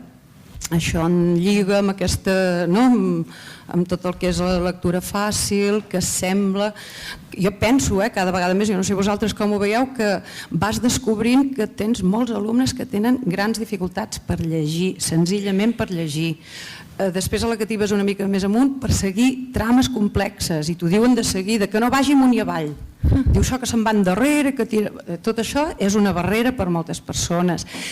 Els temes íntims i psicològics també és delicadíssim, és un món tot això. El que en un funciona, un altre et diu que fa plorar i diu, home, a veure, fa de tot, no hi ha emoció, no, dona'm una cosa, etc. Vull dir que és molt complex, d'una gran complexitat, no n'hi ha prou amb nivells de coneixement de llengua, sinó que a més, per tant, segurament faria falta de tot. Sí, i m'agrada molt que diguis això perquè jo m'ho havia trobat també amb els meus lectors d'institut, que he estat molt temps professora secundària, moltes lectores de novel·les roses, d'aquelles infumables, d'aquelles de quiosc. I llavors, clar, però en canvi veies que en l'espai de lectures era un orgull per elles i eren lectores, per tant s'ha de ser respectuós, tampoc pots dir això no val res, això és per a literatura. Llavors, una de les coses, jo tinc un article que és la pulsió romàntica a les lectures adolescents, i el que intento fer és dir, d'acord, primer donem visibilitat. Si hi ha lectors del que sigui manga, sigui còmic, sigui el més infumable que ens pugui semblar, però s'ha de fer visible.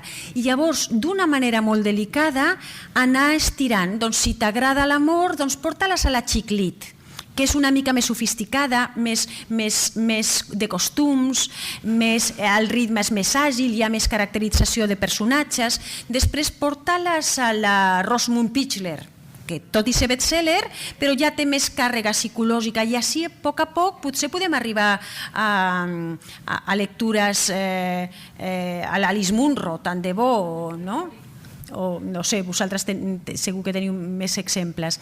Però jo crec que això és important. Els lectors febles moltes vegades són lectors d'altres coses que nosaltres no reconeixem, i fer visibles les seves lectures per saber que els agrada on són, perquè només si sabem on són podem anar a poquet estirant per anar variant.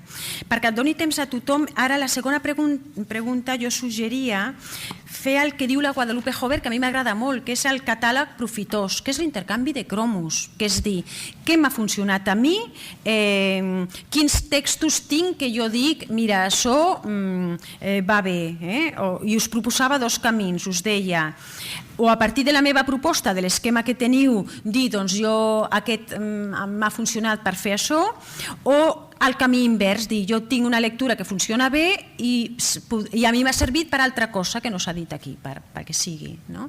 Jo crec que aquest intercanvi de cromos és important, i avui en dia, i amb la xarxa, i amb tot el que teniu, aquest catàleg profitós, perquè podem fer hipòtesi, però el que va... I a més, és el que deies tu també, no hi ha receptes. Hem de desplegar un menú, però en aquest sentit ho recomano molt a la Petit. La Petit diu, això és imprevisible, saber quin llibre serà el que sigui rellevant per tu. No hi ha receptes. Ella deia, posava exemples, una jove turca que estava intentant defugir un matrimoni de conveniència, va trobar a Descartes la solució. Qui de nosaltres li hauria dit Descartes? És impossible, sembla impossible tenir aquesta intuïció. En canvi, per tant, l'únic que podem fer és això, no ser unívocs, no ser unilaterals, i un menú el més variat possible. Per tant, us convidava ara, segon quadrant, podria ser? Aquí, vosaltres. Teniu cromos que vulgueu compartir o ampliar aquest catàleg?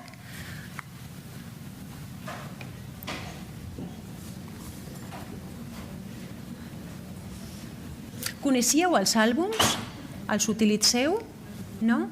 Tenen l'avantatge que aquestes barreres dels lectors febles els sorprenen i, per tant, entren de seguida en els àlbums. Tenen l'avantatge també que són curts i, per tant, en una sessió pots treure suc a l'àlbum i pots practicar la lectura. No sé te'n van, no és una lectura que aquests no la porten ara sí, ara no, aquesta lectura guiada, per tant és molt focalitzada.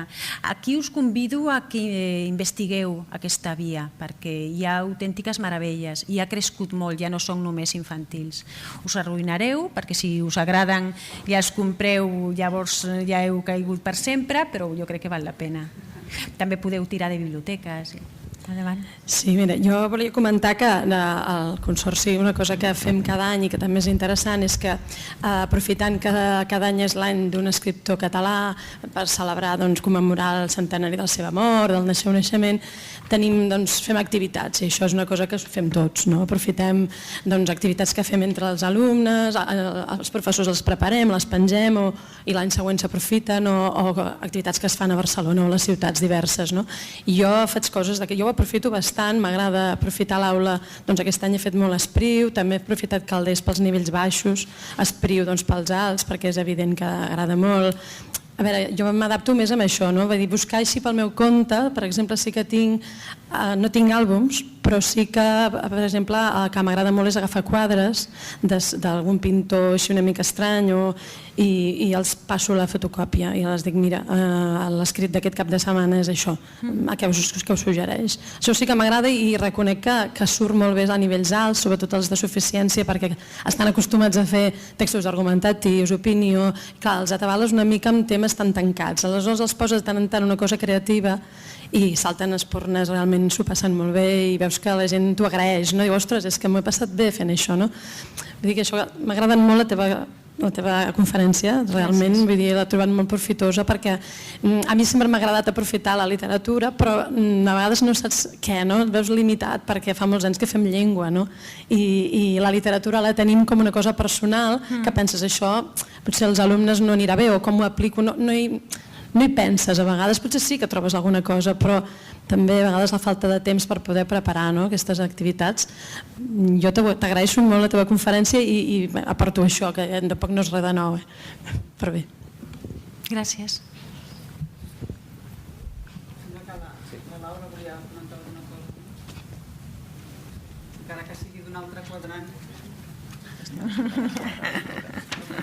Hola, jo parlant d'això dels àlbums, una mica relacionat amb el que ha dit ara la companya, que també m'ha sorprès una mica aquesta porta d'entrada a la literatura justament sense paraules, no?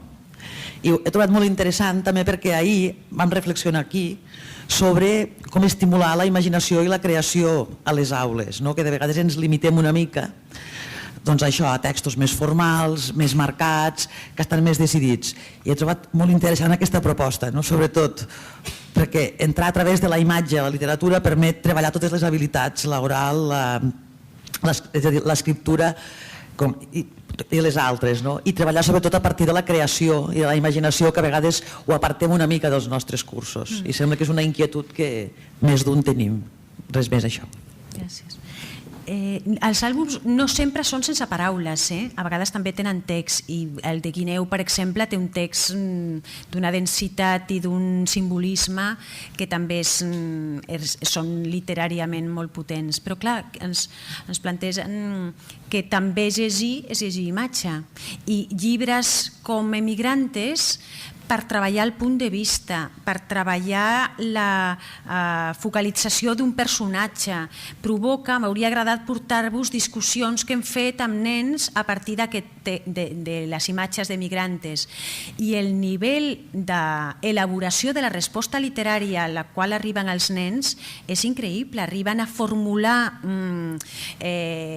inferències molt potents sobre els llibres. Per tant, és un gènere que jo us convido a explorar, perquè a més els docents són molt creatius. Quan tenim al davant els alumnes i trobareu llibres com Noche de tormenta, per exemple, que us donarà molt de sí, i veureu, i segurament cadascú després diria, doncs jo l'he utilitzat per les estructures lingüístiques, jo he fet una discussió o jo he fet un Glockster sobre això, no?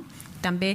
I en aquesta línia, una mica per anar barrejant i acabant, a mi m'interessava la pregunta quarta, que intentéssiu, diguem-ne, pensar tasques a partir del que hem fet. Jo us he mostrat algunes, de petites activitats que provoquin un producte que tingui a veure amb la literatura. No sé si que podria ser, jo què sé, des d'una representació d'un àlbum, preparar-la, memoritzar-la, passar un text o un àlbum o un altre text, passar-lo a canviar de gènere, podria ser. Sé que vosaltres també feu passar aquesta transmediació de gèneres, és molt productiva. Passar poemes a llenguatge visual, trobo que també potencia molt les habilitats interpretatives, no?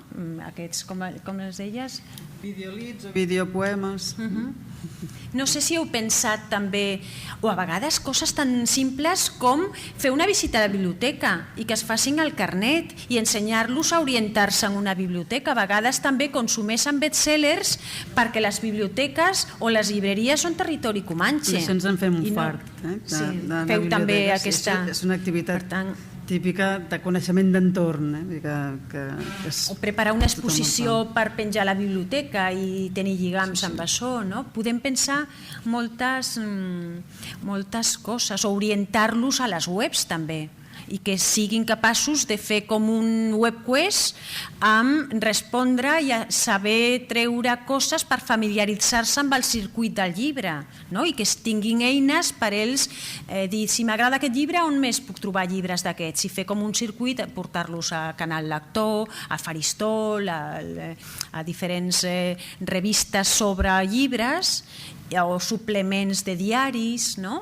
Fer-los lectors en un sentit social. També hem d'ensenyar a moure's en el circuit del llibre, perquè si no depenen només del nostre consell. Hem de pensar, quan deixin les aules, que no es trobin sols, que tinguin eines per orientar-se, per comprar el llibre, per saber què m'agrada el que diu aquest crític. També aquesta dimensió d'alfabetitzar-los com a consumidors de literatura, perquè si no els deixem en mans dels prestatges dels supermercats, que és l'única cosa en la que se senten còmodes, l'única cosa que els hi arriba d'una manera natural. Hem de pensar també crear com un acompanyament perquè després siguin autònoms. No sé si teniu més idees de possibles activitats que hagueu...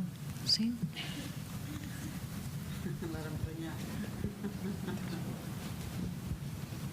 Hi ha una activitat que potser no l'hem comentat aquí, però que són les visites dels autors a les aules, que és la manera que potser desperten molta la curiositat i que creen, jo crec que fan despertar molts interès de lectors, no? I després hi hauria un altre tema que ara cada vegada es va posant més de moda, que són les rutes literàries.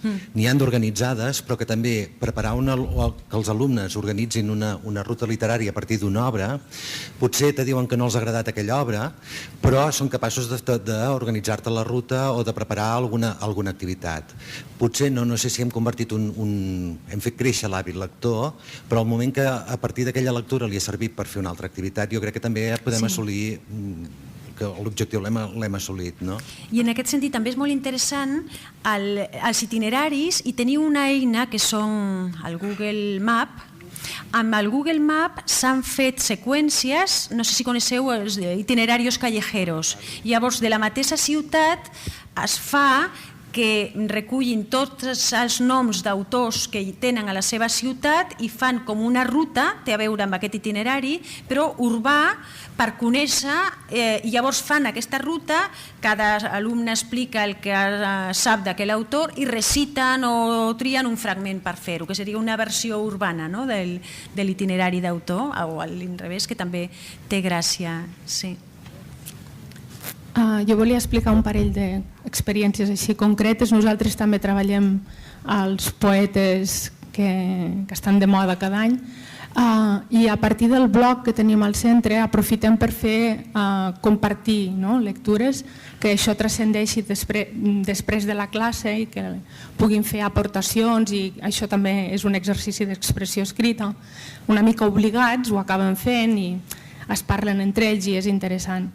I clar, ells tenen molt assimilat que nosaltres els recomanem llibres de literatura catalana, però, per exemple, volia explicar una tasca concreta que aquest curs vaig fer amb un llibre que es diu A dalt tot està tranquil, que és d'un autor holandès, i hi havia algunes paraules en danès que sortien al llibre i em va agradar molt. Vaig fer fotocòpia de les 4 cartes que sortien i en grups havien de treballar la comprensió oral, imaginar-se de què anava el llibre, i bé, ho van llegir després, ho van comentar, i va ser molt interessant perquè hi havia un alumne danès a la classe que ens va llegir paraules en danès.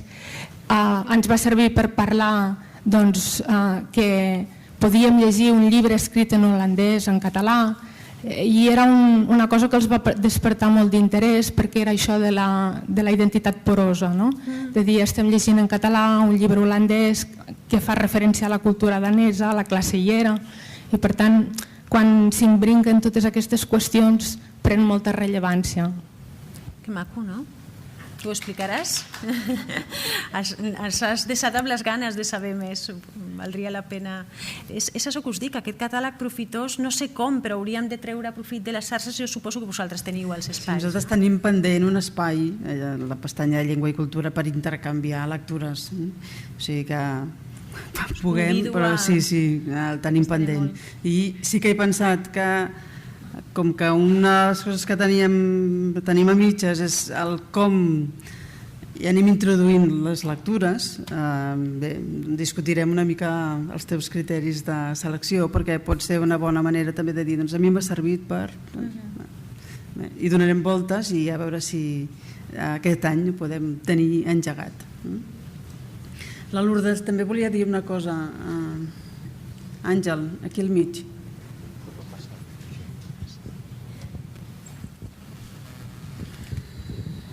Hola, sí.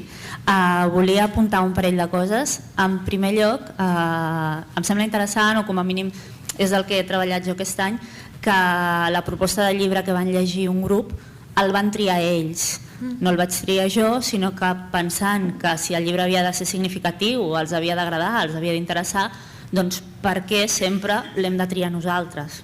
A partir d'unes propostes que és veritat, que les vaig portar jo, però el llibre el van triar ells. D'altra banda, també m'agradaria reivindicar el paper de la literatura a l'aula de llengua, però com a paper central, perquè moltes vegades acostuma a convertir-se en un exercici, en una unitat, que pot servir per treballar lèxic sobre la llar o el que sigui, o per omplir buits amb pronoms febles, però no és l'eix de tota la unitat. Aleshores, potser aquest canvi de xip seria necessari. Sovint, quan proposem fer literatura, pots sentir comentaris de «ostres, és que no tinc temps, no acabo els continguts, per tant, no ho puc treballar, hi ha altres continguts». Aleshores, potser el que necessitem és saber com casar, o atrevir-nos, senzillament atrevir-nos a casar continguts amb la literatura i que això sigui tota una unitat. Per exemple, en el cas d'un grup de suficienciadors que porta el Jaume, l'última unitat de l'ESA2 va ser elaborar els videolits sobre Salvador Espriu per projectar la cloenda dels cursos que fem a Castelldefels. Aleshores, a partir de l'objectiu final, que era elaborar els videolits, van treballar tots els continguts que va semblar que tocaven en aquella unitat, però l'objectiu era literari i res més. Mil gràcies, gràcies, perquè és una de les meves ericipeles. Aquest ús de la literatura aplanat, que llavors et posen un text literari que acostuma a ser molt pla, o a vegades és un bon text literari, però llavors anar a la cacera i captura, subratlla els adjectius, mira la concordància, em sembla horrorós i es fa moltíssim i tens tota la... Bueno, potser has tocat un tema sensible, però m'alegro molt que ho hagis dit, perquè si no és un ús ortopèdic de la literatura i en canvi, com tu dius, si la convertim en el centre, creem oportunitats per parlar, fem que els recursos siguin significatius, no sempre fem el mateix sobre els textos, dona molt de sí. I sempre comptem amb una cosa que està aquí en l'aire, hi ha certa màgia afegida. Si tu encertes el text i aconsegueixes que els alumnes s'impliquin, allí es crea una atmosfera diferent realment. Amb el text literari, aquest vincle emocional del que hem parlat funciona quan es fa d'una manera que connecta. M'agrada molt aquesta centralitat que li dius del text literari, no aquest ús falsament ortopèdic, que el fem, però el fem per trossejar-lo i per fer de pretext per fer altres coses. Sí.